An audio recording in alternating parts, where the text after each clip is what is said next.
नेतन Yahoo तुम अपनी औकात में रहो, तुम होते कौन हो ट्रंप पर ज़ाती हमले करने वाले। जेडी वेंस ने नेतन याहू को सिवाय गालियां निकालने के बाकी सब कुछ कह दिया। अमन मुआहिदा होते ही अमेरिका और इसराइल में इख्तलाफात शिद्दत इख्तियार कर गए। जेडी वेंस ने क्या कुछ कहा, इस बारे में अज़हर अली ख़ान से बात करते हैं। अज़हर भाई, अमन मुआहिदा होते ही इख्तलाफात जो है ना वो खुलकर सामने आ गए हैं। अमेरिका को पता लग गया कि भाई हमें ईरान के ख़िलाफ़ जंग में इसराइल ने धकेला था और जो हमें मार पड़ी, ये सब कुछ हमारे साथ जो हुआ सब नेतन याहू की वजह से हुआ। अब अमन मुआहिदा हो रहा है और नेतन याहू से ख़राब करने की पूरी कोशिश कर रहा है। तो जेडी वेंस ने तो बड़ी सख्त ज़ुबान इस्तेमाल की है नेतन याहू के ख़िलाफ़।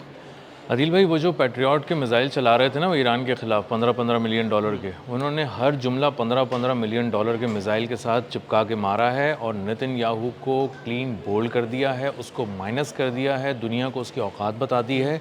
और इतने सख्त अल्फाज में किसी प्राइम मिनिस्टर को, किसी मुल्क के हेड ऑफ़ द स्टेट को इस तरह से आप रगड़ दें, वो भी अपने सबसे करीबी एलाय को जो एक हफ़्ते पहले तक आपका बहुत अच्छा दोस्त था, ये पूरी दुनिया के लिए एक वाज़ेह पैगाम है कि नेतन याहू माइनस हो चुका है सियासी तौर पे भी, जो हम कल बात कर रहे थे अपने व्लॉग में। और जुमले आप सुने, उसने कहा है कि तुम्हारी औकात क्या है, तुम हो कौन, तुम प्रेसिडेंट ट्रंप पे हमला कैसे कर सकते हो ज़ाती तौर पे, और तुम अमेरिका और ईरान की जो डील हुई है इससे दूर रहना, इस पे बिल्कुल हमें कोई मजाक बर्दाश्त नहीं है, इसको मजाक मत समझना, ये बहुत सीरियस डॉक्यूमेंट है और इस पे तुम हमला नहीं कर सकते। तुम्हारे वो दिफाई निज़ाम, वो सारा असलहा जिसने तुम्हें इतने अरसे तक ईरान से बचाया और तुमने ईरान के ख़िलाफ़ इस्तेमाल किया, 2/3 असलहा तो हमारे टैक्स पेयर्स के पैसों का है, हमारे लोग कमाते हैं तो तुम्हारा मुल्क चलता है। तो तुम हमारे टुकड़ों पे पल रहे हो, तुम हमारे टुकड़ों पे पल कर हमें ही मियाँ मियाँ करोगे, हम पे ही भौंकोगे, तो ये अब एक्सेप्टेबल नहीं है, नाकाबिल क़बूल है। इसी के साथ एक और लफ्ज़ बहुत ही सख्त कहा है उन्होंने, जेडी वैंस ने, और उन्होंने कहा है कि तुम नाकाबिल एतबार हो, तुम पे ट्रस्ट नहीं किया जा सकता। और इसका मतलब ये है कि अब आगे जो है वो ये पूरी ट्रंप एडमिनिस्ट्रेशन एक रोल आउट कर रही है, एक पूरा मैप जो खित्ते के अंदर भी है, सिफारती तौर पे भी है, और उसको अंदाज़ा हो गया है कि अब नेतन याहू के साथ चला नहीं जा सकता। यानी ये बातें सामने आने के बाद लगता है कि वो जो सेम पेज था वो सेम पेज फट गया है, बहुत बुरी तरह फट गया है, तार तार हो चुका है, टुकड़े टुकड़े हो चुका है।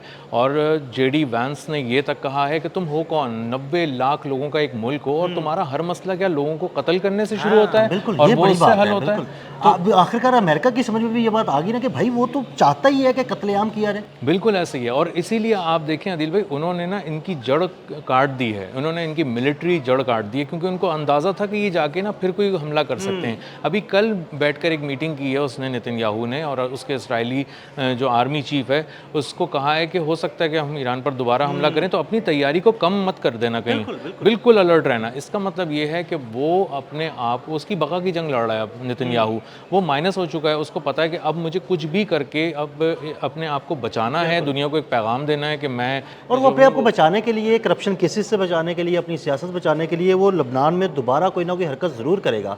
हो सकता है ईरान के साथ भी कोई हरकत करे, लेकिन अमेरिका की जानिब से बड़ा सख्त ये रद्द-ए-अमल आया कि भाई लबनान में भी अब कुछ किस्म की किसी भी शरारत हम बर्दाश्त नहीं करेंगे। बिल्कुल ऐसे ही है। और इसी के साथ जोड़कर आप उस खबर को देखें जो मारिव उनकी एक एजेंसी से रिलीज़ की गई है ईरान की, और उन्होंने कहा है कि एम्बार्गो लगाने पे गौर किया जा रहा है, किसी तरह की पाबंदी लगाने पे गौर किया जा रहा है, असलहे की फराहमी में ताअत्तुल आएगा, अब उसको लंबा किया जाएगा, डिले किया जाएगा इसराइल को अमेरिका की जानिब से, और उसको इतने हथियार ही नहीं दिए जाएंगे कि वो जाके किसी से लड़ सके। इसका मतलब ये है कि सिर्फ लबनान और ईरान नहीं, पूरे मशरिक़ वस्ता में जो वो एक ग्रेटर इसराइल का मंसूबा था, कम अज़ कम नेतन्याहू के दौर में मिलता हुआ नजर आ रहा है। खाक में मिल चुका है, उसको ब्रेक लगा दिए हैं और वो अब आगे नहीं बढ़ पा रहा। और अब उसको अंदाज़ा हो गया है कि अब उसको सिर्फ एक ही काम करना है कि कोर्ट में जाके अपनी सख्त तरीन जो उसको सज़ा मिलने वाली है वो सुननी है, और उसके बाद उसको जेल। अच्छा अज़हर भाई, मुझे ये लगता है कि अमेरिका की जानिब से इतना सख्त रद्द-ए-अमल सामने आने के बाद ईरान की ये बड़ी कामयाबी है कि उसने वो बदमाश खित्ते का जो अमेरिका के टुकड़ों पे पलता था और बदमाशी करता था,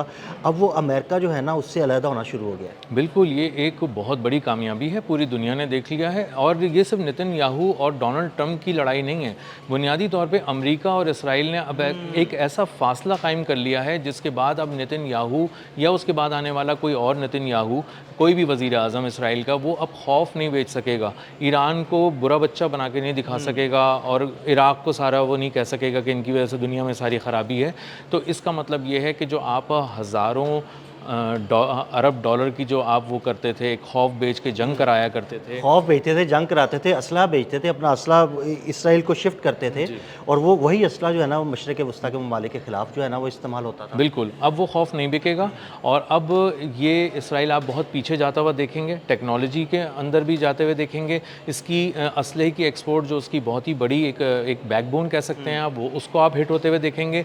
अब ये अपना असलहा कहीं इस्तेमाल ही नहीं करेगा, तो इसकी असलहे की जो फैक्ट्रियाँ हैं वो भी उस तरह से असलहा प्रोड्यूस नहीं करेंगी। तो हर तरफ से नेतन्याहू को मुआशी थप्पड़, सिफारती थप्पड़, कानूनी थप्पड़, समाजी थप्पड़, और पूरी दुनिया के अंदर जो उसने मजलूमियत का एक लिबादा ओढ़ कर गया था और कहा था कि हम यहूदियों के साथ हमारी नस्ल कुशी हुई है और हमें जो है हमारे साथ बहुत बुरा हुआ है, हम तो किसी पे हमला नहीं करते, गज़ा में हम इसलिए करते हैं वो लोग हैं ही बहुत ही वहशी किस्म की कौम है, वो हम पे चढ़ दौड़ती है। तो ये सारी मजलूमियत का अब भांडा फूट गया है, बेनकाब हो गया है। नेतन्याहू भी, इसराइल भी बुरी तरह सबके सामने डिजिटली भी हो गया है, और पूरे सोशल मीडिया के ज़रिए उस इंसान तक को पता चल गया है इसराइल के बारे में जो उसमें बहुत दिलचस्पी नहीं लेता था, जो एंटरटेनमेंट में, जो स्पोर्ट्स में दिलचस्पी लेता था, उसने भी थोड़े बहुत क्लिप्स देखने के बाद अंदाज़ा कर लिया है कि नेतन्याहू एक जालिम इंसान है, वहशी इंसान है, और असल में दुनिया में जो कोई भी जंग होती है, कोई भी मसला होता है, तो उसके पीछे नेतन्याहू। बिल्कुल, आप देख लें ना, पिछले 4-5 साल की हिस्ट्री निकाल के देख लें,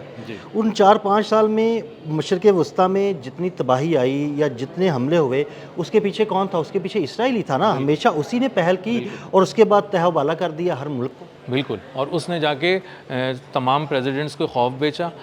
हिलरी क्लिंटन ये कह रही हैं कि मुझे आके इसराइल कहता था कि हमारे तैयारे बिल्कुल तैयार खड़े हैं, तुम अगर नहीं साथ दोगी तो हम खुद ही हमला कर लेंगे, और अमेरिका को हमारा साथ देना चाहिए। और वो तो कहने लगे हाँ जाओ कर लो तुम, हम नहीं देते तुम्हारा साथ। तो अब मीडिया रिपोर्ट्स में बड़े बड़े तज्ज़ियाकार, वहाँ के जो मगरिब के बड़े तज्ज़ियाकार हैं, वो कह रहे हैं कि एक डोनाल्ड ट्रंप इतने अरसे के बाद तुम्हारे पास आया था, तुम्हारे हाथ में एक ऐसा आदमी आया था जो तुम्हारे इशारों पे चल रहा था, तुम्हारी बात मान रहा था, तुम इतने बेवकूफ़ हो, इतने कुन जहन हो, कम अकल हो कि तुमने उसको भी अपने हाथ से गंवा दिया।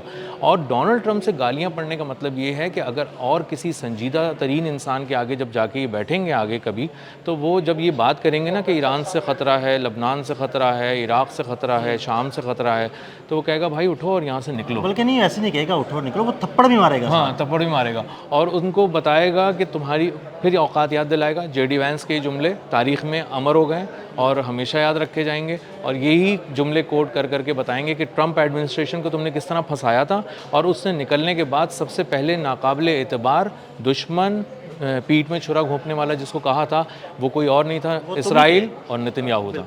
अच्छा अज़हर भाई, ये अमन मुआहिदा होने के बाद आपको क्या लगता है कि जो ईरानी प्रॉक्सी समझी जाती है हिजबुल्लाह और यमनी हौसी, ये भी किसी किस्म का कोई हमला नहीं करेंगे इसराइल पे, और ये अमन मुआहिदा इसी तरह कायम रहेगा? बहुत ही नाजुक मोड़ पर ये सारा मुआहिदा खड़ा हुआ है, बहुत ही कच्चे धागों से बंधा हुआ है इस वक्त। उसकी वजह ये कि अगर नेतन्याहू ने कुछ बहुत ज़्यादा कोई मिस एडवेंचर कर दिया लबनान के अंदर, तो लबनान में हिजबुल्लाह उसको जवाब देगी, और अगर ईरान के अंदर किया तो फिर हिजबुल्लाह लबनान में भी जवाब देगी, यमन में हौसी जवाब देंगे, और ईरान में ईरानी जवाब देंगे। तो माहौल फिर गर्म हो जाएगा, और इसीलिए पूरी दुनिया की नज़र पहले दिन से अमन मुआहिदे से ज़्यादा इसराइल पर है कि वो ऐसी हरकत ना करे, उसी को बांध रहे हैं, उसी से मुआहिदा छुपा रहे हैं, उसी को शिक़े नहीं देखने दे रहे, और उसी को फेक न्यूज़ के ज़रिए बता रहे हैं कि हमारा मुआहिदा कुछ और हो रहा है और तुम्हें कुछ और बताया जा रहा है। और इसीलिए आप देखें कि नेतन्याहू इस वक्त बहुत परेशान है, अकेला हो चुका है। अब उसको समझ नहीं आ रही कि मैं हमला करूं तो कैसे करूं, और हमला नहीं करूं तो मैं मारा जाऊंगा। तो आने वाले दिन जो हैं वो नेतन्याहू के लिए बहुत ही कर्बनाक हैं, बहुत ही कर्बनाक हैं। हर गुजरते दिन के साथ आप कुछ ऐसी खबरें देखेंगे जिसमें आपको अब उसका ग्राफ मोदी की तरह नीचे जाता नज़र आएगा। जिस तरह मोदी बिल्कुल माइनस हो चुका है ना, अब कहीं जाके खड़ा भी होता है तो प्राइम मिनिस्टर नहीं लग रहा होता, शिकस्त खुर्दा इंसान है। नेतन्याहू भी एक शिकस्त खुर्दा इंसान है, और वो दुनिया से अब माइनस हो चुका है। बहुत शुक्रिया अज़हर भाई। अज़हर भाई ने बड़ी तफसील के साथ इस सारे मामले पर रोशनी डाली। मज़ीद अपडेट्स के लिए हमें फॉलो करते रहें। अदील अहमद और अज़हर अली ख़ान को इजाज़त दीजिएगा। अल्लाह हाफ़िज़।